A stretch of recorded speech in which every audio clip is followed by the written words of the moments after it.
February went out like a lion. March is actually coming in kind of like a lamb. That's not good, because that means it's going to go out like a lion. And that means we still have more winter ahead of us. But that's okay. We got our plants to grow, so let's get sowing. So we have all we're going to need to get some sweet potato slips going. I've got 2 jars of water, toothpicks, sweet potatoes, and a tub of soil. So the jars, of course, are for the traditional way of that you see people growing sweet potatoes. You take the toothpicks, you put them in around the sweet potato,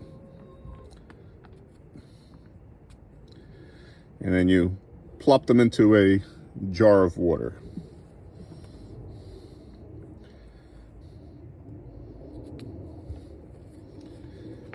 Now these will sit,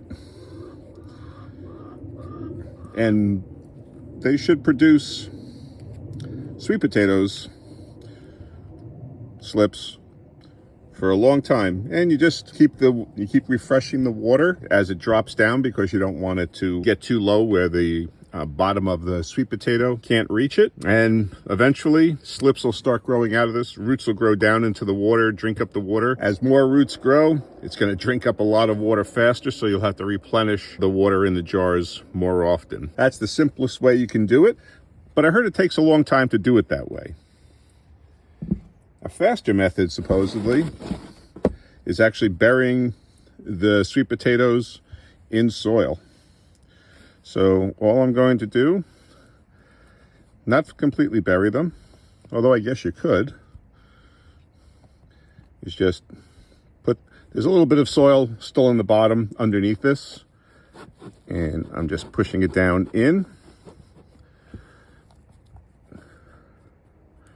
The soil is moist.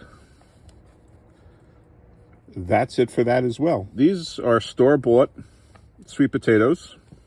I got them at Whole Foods. I've known at Whole Foods before used to list the variety. And if you go onto their website, they also often list Beauregard and Jewel as 2 of their common varieties that they have in my area anyway. Went to the store today, no names. So it's all guesswork. But we're going to see which method produces slips faster and in greater numbers. And just as with all the other vegetables, it'll keep you up to date week by week on how they're producing. So we're planting oregano today. I do use a lot of oregano in my cooking, so I'd like to have some oregano available to cook with instead of having to buy the dried herb all the time. So just as we normally do, use our mix. And oregano seed is super tiny, so we're just going to sprinkle a bunch of this on top.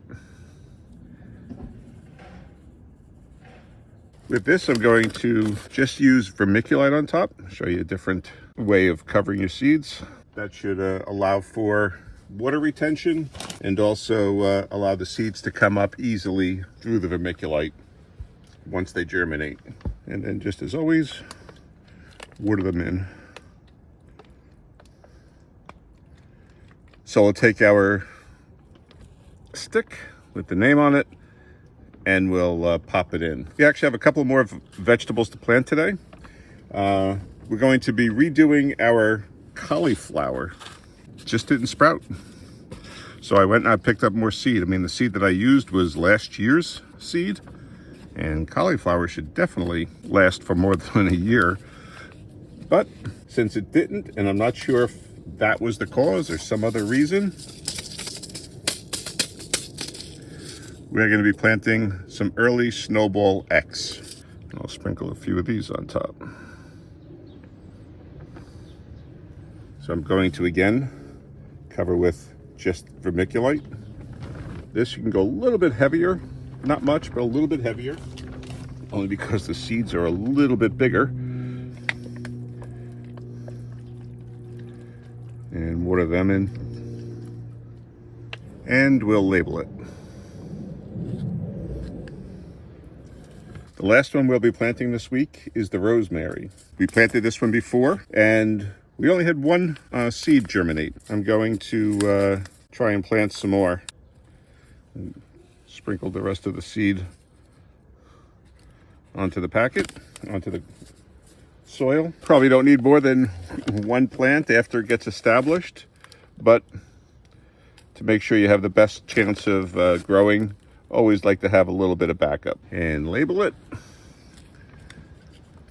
And that'll be it for the seeds for this week. This is one of the russet potatoes that I had put back into the container to continue growing on, and it's doing well. So I'm going to be potting it up into a cup, and I'll be doing the rest of the potatoes that we didn't pot up last time. So if you'd like to see what we were doing in our garden last week, check out this video right here. And then subscribe and hit that notification bell so you can follow along on the progress on all of our vegetables as we try to grow a supermarket in our own backyard. Okay, thanks for watching.